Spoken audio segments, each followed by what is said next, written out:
pourquoi je repris mon enseignement après l'avoir abandonné. Pendant les 10 années environ que je passais dans le recueillement et la retraite, un grand nombre de vérités que je ne veux pas énumérer ici s'étaient présentées à mon esprit.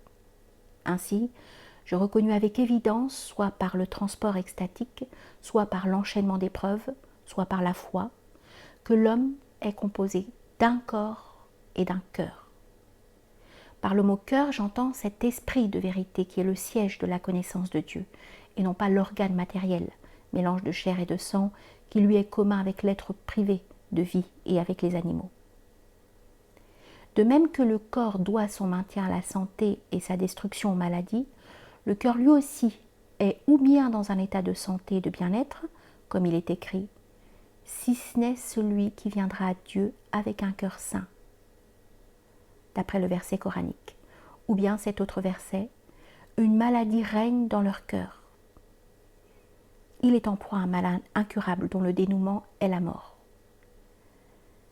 Je reconnus aussi que l'ignorance de la notion de Dieu est un poison mortel, la révolte des passions, un état morbide, que la connaissance de Dieu en est le remède et que la soumission à ses ordres, en domptant les passions, en est le seul palliatif efficace.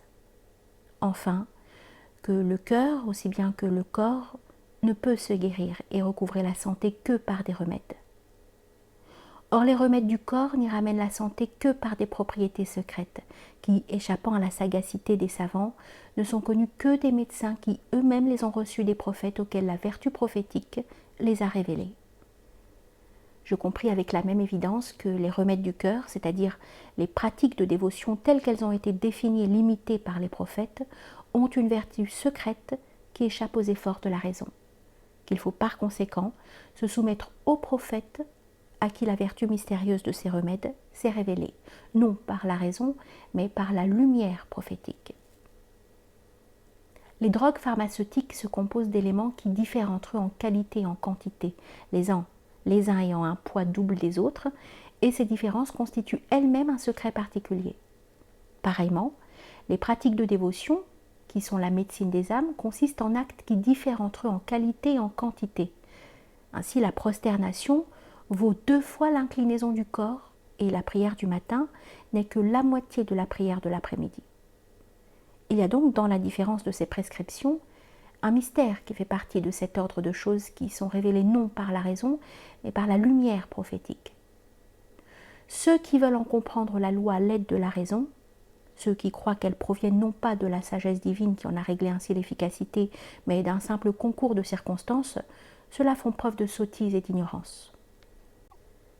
Et ainsi qu'il y a dans les remèdes des éléments simples, qui en sont la base, et des parties accessoires et complémentaires qui concourent à l'action des éléments simples, de même aussi les pratiques obligatoires et les œuvres de surérogation sont comme le complément des principes de la religion. En résumé, les prophètes sont les médecins des maladies de l'âme. L'œuvre et le mérite de la raison, c'est de nous faire comprendre cette vérité, c'est de confesser la certitude du prophétisme et sa propre impuissance à saisir les vérités que la lumière prophétique éclaire seule. C'est enfin de nous prendre par la main et de nous remettre aux prophètes comme des aveugles qui s'abandonnent à leur guide ou des malades désespérés qui se livrent aux médecins pleins de sollicitude. Telles sont la portée et les limites de la raison. Hors de là, hors des vérités que le prophète lui enseigne, elle ne peut faire un pas de plus. Voilà ce que je reconnus pendant ma retraite, avec une évidence qui équivalait à une vue réelle. J'examinai ensuite l'affaiblissement des croyances relativement aux principes et à la vérité du prophétisme, et relativement à l'observance des règles mises en lumière par la prophétie. Je constatais les progrès de l'indifférence religieuse, et je recherchais les causes de la langueur et de l'affaiblissement de la foi dans le peuple.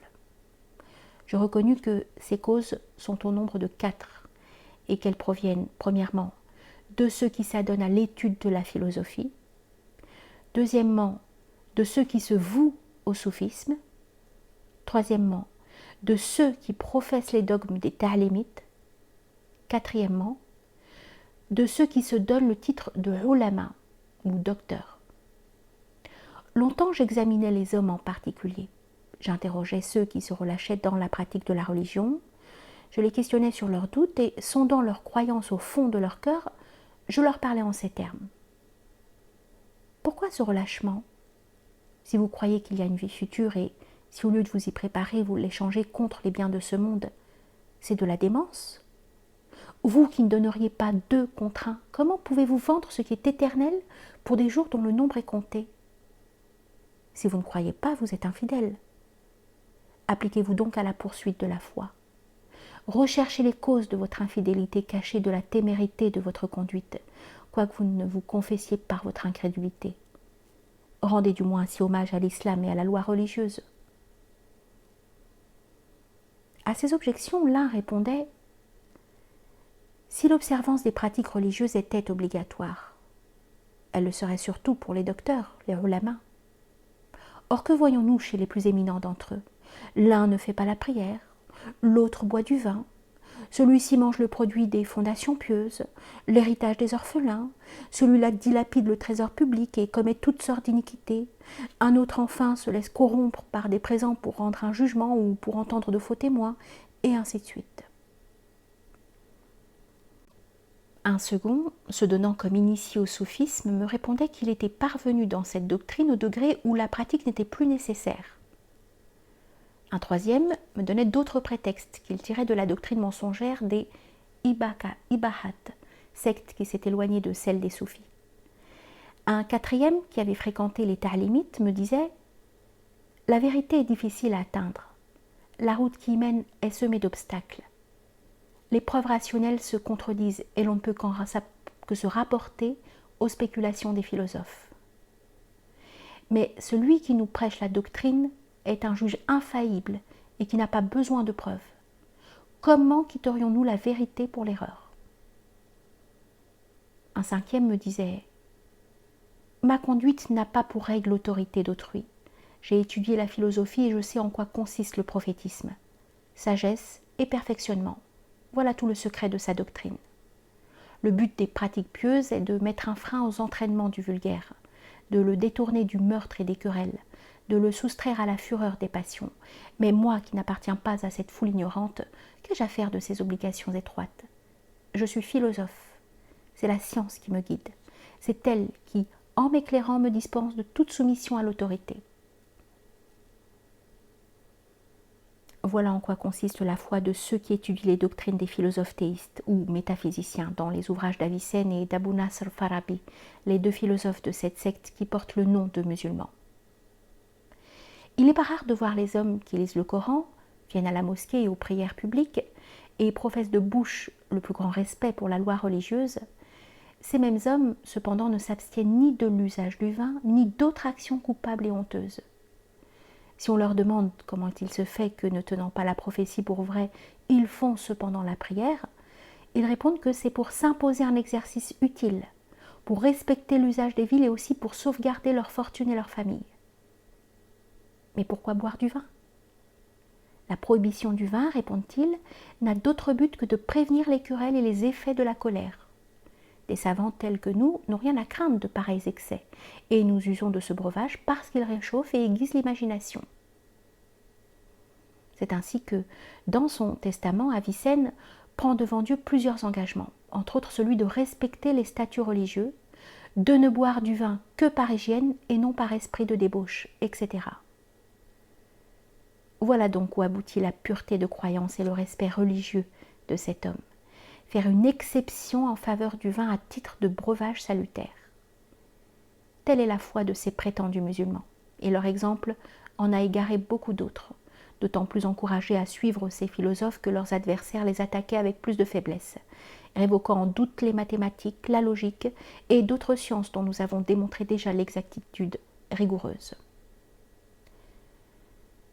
Lorsque je vis combien, par suite de ces différentes causes, la foi s'était affaiblie dans toutes les classes, je me sentis en même temps très disposée à combattre d'aussi vaines opinions.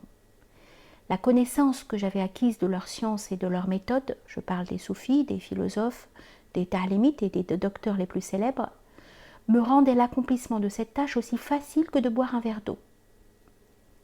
Le moment est venu, me dis-je. Quel avantage pour mon salut retirerais-je de la retraite et du renoncement? Le mal aujourd'hui est général. Les médecins eux-mêmes en sont atteints, et l'humanité sur le bord d'un abîme. Mais je me faisais aussitôt cette objection. Comment pourrais-je à moi seule dissiper ces ténèbres et combattre l'erreur? Ce siècle est un siècle de relâchement, un âge de vanité et de mensonge.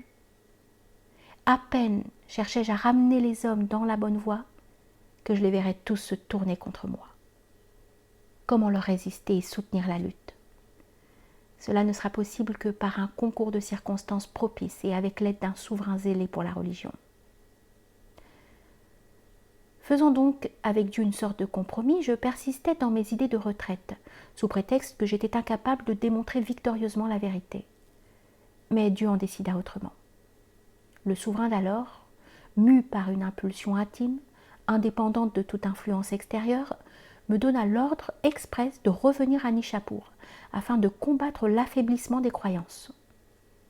L'ordre était si formel que je n'eusse pu y contrevenir sans m'exposer aux dernières rigueurs.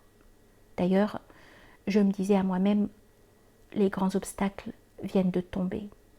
L'indolence, l'amour du repos, le désir de mettre mon âme à l'abri des persécutions du monde ne sont plus des motifs suffisants pour que je persiste dans ma retraite.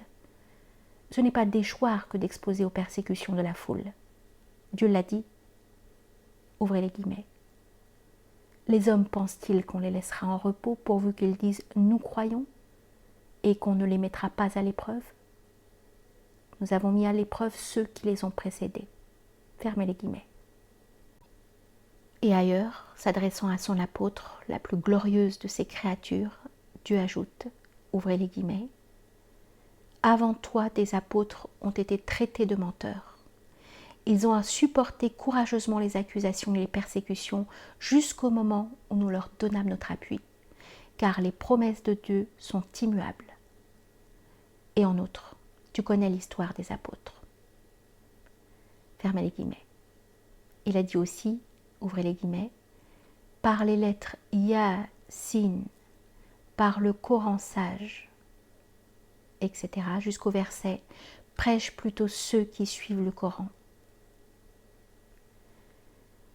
Je consultai à cet égard plusieurs hommes d'un cœur pieux et éclairé par la lumière intérieure. D'un commun accord, ils m'engagèrent à sortir de ma cellule et à rompre ma retraite. En outre, quelques saints personnages eurent plusieurs songes consécutifs où il leur fut révélé que mon départ serait un symptôme de bonheur pour le siècle qui allait commencer, ce qui s'accordait avec la promesse faite par Dieu de vivifier sa religion au début de chaque siècle. Ces témoignages fortifièrent mes espérances et furent pour moi un encouragement nouveau. En conséquence, je partis pour Nishapur avec l'aide de Dieu afin de remplir cette mission au mois de Dhul-Qidda. Mon départ de Bagdad ayant eu lieu au mois de Dhul-Qidda de l'année 488, la durée de ma retraite avait été de 11 années. Ce départ, dont Dieu seul fut l'instigateur, est un décret de sa providence, et la pensée ne s'en était jamais présentée à mon esprit pendant ma retraite, de même que je n'aurais jamais songé à la possibilité de m'éloigner de Bagdad et de m'arracher à la vie contemplative. Mais Dieu dispose à son gré des cœurs comme de toute autre chose. Le cœur du fidèle est entre deux doigts de la main de ce Dieu plein de miséricorde, dit le verset. Je déclare d'ailleurs qu'en reprenant mon enseignement, je ne retourne pas vers le passé. Retourner signifie revenir à ce qui était déjà. Autrefois, je l'avoue, j'enseignais des sciences qui mènent aux honneurs, l'ambition inspirait mes paroles et mes travaux, tel était le but de mes actions. Mais aujourd'hui, la science que je professe apprend à renoncer aux honneurs et à les mépriser. Je n'ai pas d'autre pensée et ne poursuis pas d'autre but. Dieu sait que mes intentions sont sincères. Je ne cherche qu'à me rendre meilleur, moi et mes coreligionnaires avec moi. J'ignore si j'atteindrai ce but, ou s'il ne me sera pas permis d'y parvenir. Je crois fermement et avec évidence que la force et la puissance résident en Dieu seul, que l'impulsion vient de lui et non de moi, que je n'agis que parce qu'il me fait agir. Je le supplie de me corriger d'abord et de corriger les autres par mon exemple, de me conduire dans la bonne voie et d'y conduire les autres. Je le supplie de me dévoiler la vérité et de me permettre de la suivre, de me montrer l'erreur et de me faire la grâce de n'y point tomber. Je reviens aux causes de l'affaiblissement de la foi et j'expose maintenant les moyens de ramener les égarés, de les préserver des dangers qui les menacent.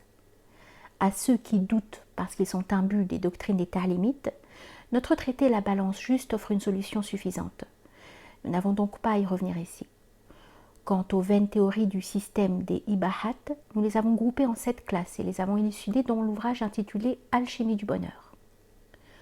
Pour ceux dont la philosophie a altéré la foi au point qu'ils rejettent le prophétisme, nous avons démontré la vérité de la prophétie et son existence nécessaire en cherchant nos preuves dans les propriétés des remèdes, des étoiles, etc. C'est pour ceux que nous avons écrit l'introduction qui précède, et si nous avons demandé nos preuves à la médecine et à l'astronomie, c'est que ces sciences sont du domaine de la philosophie. C'est pour eux que nous avons écrit l'introduction qui précède. Et si nous avons demandé nos preuves à la médecine et à l'astronomie, c'est que ces sciences sont du domaine de la philosophie. Quelques connaissances que possèdent nos adversaires, astronomie, médecine, physique, magie et sortilèges, nous trouvons dans l'objet de leur étude des arguments en faveur du prophète.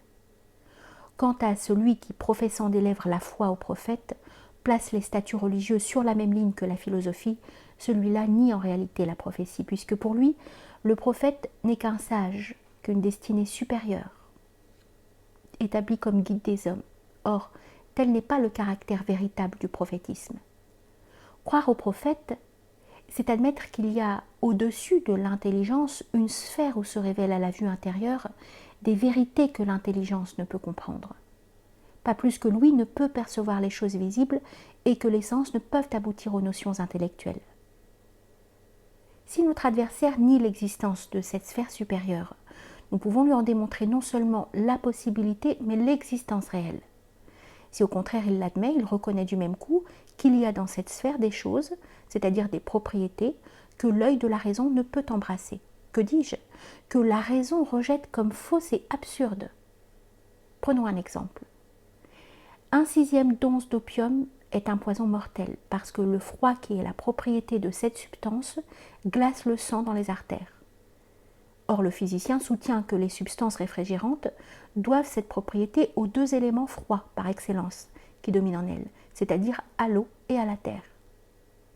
On sait cependant que plusieurs livres d'eau et de terre ne pourraient déterminer dans le corps le refroidissement qui produit une faible dose d'opium. Un physicien qui n'aurait pas expérimenté cette vertu de l'opium la traiterait de chose impossible, absurde, et s'appuierait sur l'argument suivant: il y a dans l'opium 2 principes, le principe igné et le principe aqueux, qui ne peuvent augmenter le refroidissement. En supposant qu'il n'y ait dans l'opium que 2 éléments, la terre et l'eau, ils ne pourraient encore produire cet excès de froid. À plus forte raison ne peuvent-ils le produire en se combinant avec 2 principes de chaleur. Eh bien, presque tous les arguments des philosophes dans les sciences physiques et métaphysiques sont coulés dans ce moule. Ils ont sur chaque chose des vues systématiques d'après ce que la raison leur a démontré, et tout ce qu'ils ne comprennent pas, ils le rejettent comme absurde. Supposons par exemple que la vérité des songes, n'étant pas chose connue et notoire, comme elle l'est en effet, quelqu'un vienne à prétendre que les secrets du monde invisible se révèlent lorsque les sens sont engourdis. Ces mêmes savants ne manqueraient pas de rejeter une pareille assertion. Ou bien encore, si l'on disait à l'un d'eux: est-il possible qu'il se trouve dans le monde une chose de la grosseur d'un grain, laquelle, étant portée dans une ville, dévore cette ville et se dévore ensuite elle-même, de sorte qu'il ne reste rien ni de cette ville, et de tout ce qu'elle renferme, ni de cette chose elle-même? Certes, il s'écrirait que c'est une impossibilité, un conte ridicule. Tel est pourtant l'effet du feu, effet que contesterait celui qui n'en a pas jugé de ses propres yeux. Or, le refus de croire au mystère de l'autre vie est du même genre. Nous disons donc aux physiciens: puisque tu es obligé de reconnaître dans l'opium une vertu réfrigérante qui échappe aux inductions de la raison étudiant la nature, pourquoi ne pas admettre aussi dans les dispositions de la loi religieuse certaines vertus propres à guérir et purifier le cœur, lesquelles, n'étant plus du ressort de la raison, ne sont perceptibles qu'à la vue d'un prophète? Je vais plus loin. Ces savants admettent dans leurs écrits des choses plus merveilleuses encore que celles de la religion. Ainsi, parmi les propriétés secrètes et reconnues efficaces dans les accouchements difficiles, ils acceptent celle de la figure que voici. Pour les auditeurs, il s'agit d'un carré de 3 lignes et 3 colonnes avec les chiffres suivants. En première ligne, 4, 9, 2. Deuxième ligne, 3, 5, 7. Troisième ligne, 8, 1, 6. On trace cette figure sur 2 vases en terre où l'on n'a jamais versé d'eau. On les place sous les pieds de la malade, qui les regarde avec attention, et elle est aussitôt délivrée. La figure en question, dont ils acceptent sans hésitation les vertus merveilleuses, se compose de 9 cases. Dans chacune d'elles, on écrit un chiffre spécial. La somme de ces chiffres, soit qu'on les additionne de haut en bas dans le sens de leur largeur, ou diagonalement, est toujours 15. Comment se fait-il que celui qui croit à la vertu d'un pareil talisman rejette la division de la prière du matin en 2 rak'at, celle de la prière de midi en 4 et celle de la prière du coucher du soleil en 3 rak'at, division motivée par la différence des heures et dont les propriétés impénétrables à la raison ne peuvent être révélées que par la lumière prophétique.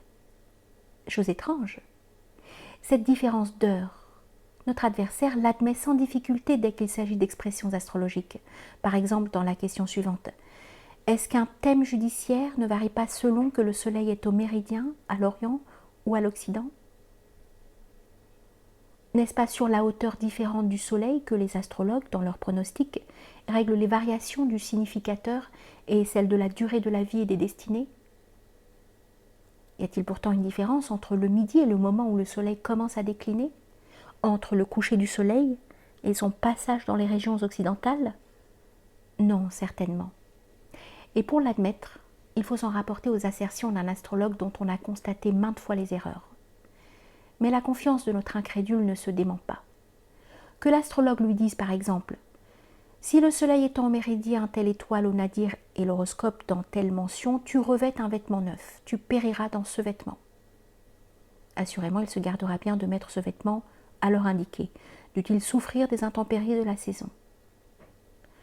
Que l'on me dise pourquoi ce même homme, qui accepte des faits aussi extraordinaires et qui est obligé de reconnaître qu'ils appartiennent à un ordre de choses surnaturelles, dont la révélation au prophète est elle-même un miracle, ne veut pas accorder la même confiance aux paroles d'un prophète qu'il sait véridique, incapable de mensonge, et qui confirme ses paroles par des miracles.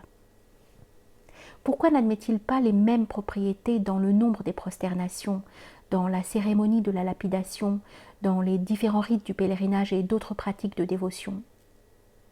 Car entre les vertus de ces pratiques pieuses et celles des astres et de la médecine, la différence est nulle. À cela, il est vrai, le même incrédule pourra répondre « C'est parce que j'ai étudié expérimentalement l'astronomie et la médecine que j'ai trouvé du vrai dans ces sciences. Cette conviction a pénétré trop profondément dans mon esprit pour qu'il me soit possible de la repousser et de la rejeter. Mais quant aux pratiques religieuses, je n'en ai pas éprouvé l'efficacité. À quel titre les regarderais-je comme réelles et fondées, en supposant que je les accepte comme possibles? Voici ma réponse à cette objection. Ne te borne pas à admettre ce que tu as expérimenté, mais informe-toi de ceux qui ont expérimenté avant toi et imite-les. Écoute les paroles des saints qui, eux aussi, ont constaté et éprouvé la vérité des prescriptions de la loi religieuse. Marche sur leurs traces, et une partie de cette vérité se révélera à tes yeux. Mais je dis plus, quand même tu ne ferais pas cette expérience, la nécessité de croire et de pratiquer devrait encore s'imposer à ta raison. Supposons qu'un homme sain d'esprit mais ignorant la médecine vienne à tomber malade. Son père, plein de tendresse et habile médecin, dont il a, depuis l'âge de raison, entendu vanter le talent, lui présente un médicament qu'il vient de préparer, en lui disant « Ceci convient à ta maladie et te rendra la santé. » Quel parti prendra le malade? Doit-il accepter la potion, si amère et nauséabonde qu'elle soit, ou la repousser en disant « Je n'admets pas qu'il puisse y avoir un rapport quelconque entre ce médicament et la guérison, parce que je n'en ai pas fait l'expérience. » Assurément, s'il prenait ce dernier parti, tu le traiteras d'insensé. Eh bien, les sages ont le droit de t'adresser le même reproche si tu refuses les secours de la religion. Mais, me diras-tu, comment est-il possible de constater la sollicitude du prophète et sa connaissance parfaite de la médecine des âmes?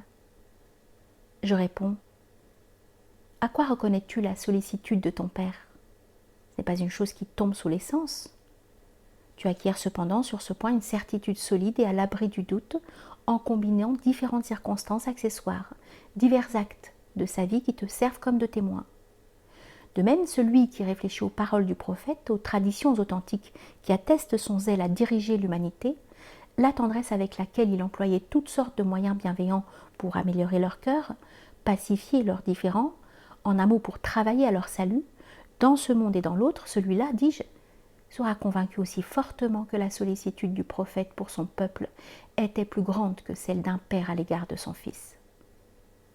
Qu'il examine ensuite les faits miraculeux qui se sont manifestés dans la personne du prophète, les mystères que sa bouche a révélés dans le Coran, ses prédictions conservées par la tradition et si merveilleusement justifiées par les événements. Il saura alors de source certaine que le prophète a pénétré dans une sphère supérieure à celle de l'intelligence, qu'il a été doté de cette seconde vue qui lit dans le monde invisible, accessible seulement aux élus, et dans les mystères impénétrables à la raison. C'est ainsi qu'il faut procéder pour être rigoureusement convaincu de la véracité du prophète. Lis attentivement le Coran, étudie les traditions, et la conviction se formera dans ton esprit. Ce court exposé suffira pour avertir ceux qui se livrent à l'étude de la philosophie. Une pareille question constitue un des besoins les plus urgents de notre époque. Quant à la quatrième cause du mal, l'affaiblissement de la foi par suite du mauvais exemple que donnent les savants, il y a 3 moyens d'y remédier. Premièrement, on peut répondre ceci. Le savant que tu accuses de transgression à la loi religieuse sait qu'il y transgresse. Comme toi-même, tu te sais en faute en buvant du vin, en faisant l'usure et, à plus forte raison, en te permettant la médisance, le mensonge, la calomnie. Tu connais ta faute et tu t'y abandonnes cependant, non pas parce que tu ignores que c'est un péché, mais parce que tu cèdes à la concupiscence. La concupiscence du savant, de même nature que la tienne, lui fait subir comme à toi son empire. Et de ce qu'il t'est supérieur sur beaucoup d'autres points, il ne s'ensuit pas qu'ils doivent être l'objet d'une prohibition particulière qui le détourne de tel délit spécial. Combien de gens ont foi en la médecine, qui ne s'abstiennent pas de l'usage des fruits et de l'eau froide, malgré la défense formelle de leur médecin? Cela ne prouve ni que ces choses n'offrent aucun danger, ni que la foi en la médecine ne soit parfaitement fondée. De pareilles erreurs sont donc uniquement imputables à la fragilité des savants. Deuxièmement, on fera remarquer à l'homme simple et ignorant que le savant compte sur sa science comme sur un viatique pour l'autre vie. Il croit que la science le sauvera, plaidera en sa faveur, et que la supériorité de son mérite sera pour lui un titre à l'indulgence. Enfin que, si la science est un argument de plus contre lui, elle peut aussi le placer à un plus haut degré de considération. Tout cela est admissible, et si le savant a négligé la pratique, il peut au moins produire les preuves de son savoir. Mais toi, pauvre ignorant, si à son instigation tu négliges la pratique, dépourvu que tu es de science, tu périras sans qu'aucune circonstance plaide en ta faveur. Troisièmement, on répondra, et cette raison est la vraie, le vrai savant ne pêche que par négligence et ne demeure point dans l'impénitence, car la science véritable est celle qui montre le péché comme un poison mortel et l'autre monde comme supérieur à celui d'ici-bas. Pénétré de cette vérité, l'homme ne doit pas vendre un bien réel pour une chose sans valeur. Mais la science dont nous parlons n'est point due aux connaissances diverses sur lesquelles s'exerce l'activité de l'homme. C'est pourquoi le progrès de ces connaissances le rend ordinairement plus hardi dans sa révolte contre Dieu. La vraie science, au contraire, inspire à celui qui la recherche plus de crainte et de respect, et elle élève une barrière entre lui et le péché. Il faut, il est vrai, faire la part des défaillances, résultat inévitable de la fragilité humaine. Mais ces défaillances ne produisent nullement l'affaiblissement de la foi. Le vrai croyant succombe, mais il se repent, et il se garde bien de préserver obstinément dans la voie de l'erreur. De persévérer obstinément dans la voie de l'erreur. Telle est la condamnation que j'ai cru devoir faire de la philosophie et de la doctrine des ta'limites. En montrant les écueils de ces doctrines, j'ai signalé aussi le danger qu'il y avait à les rejeter sans méthode ni critique. Je supplie le Dieu Tout-Puissant de nous placer au rang des privilégiés des élus, au nombre de ceux qu'il dirige dans la voie du salut, à qui il inspire la ferveur pour qu'ils ne l'oublient pas, qu'il purifie de toute souillure afin que rien ne reste en eux excepté lui-même, de ceux enfin qu'il occupe tout entier afin qu'il n'adore que lui seul.